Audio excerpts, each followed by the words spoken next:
L'Armée populaire de libération dispose de 5 branches de services professionnels: la force terrestre, la marine, l'aviation, la force balistique et la force de soutien stratégique.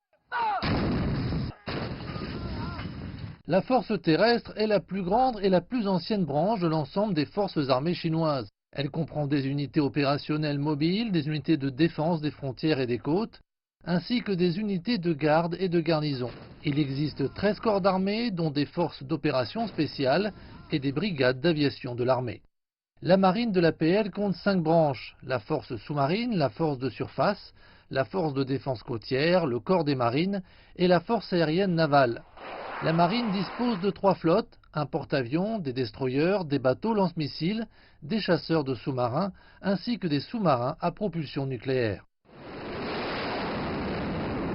En ce qui concerne l'armée de l'air, il existe des unités d'armement pour l'aviation, la défense aérienne au sol, des radars, des avions et des armes électroniques.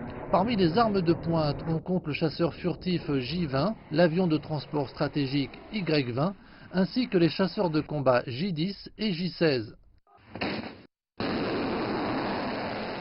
La force balistique a été créée pour renforcer les capacités de dissuasion stratégique de la Chine.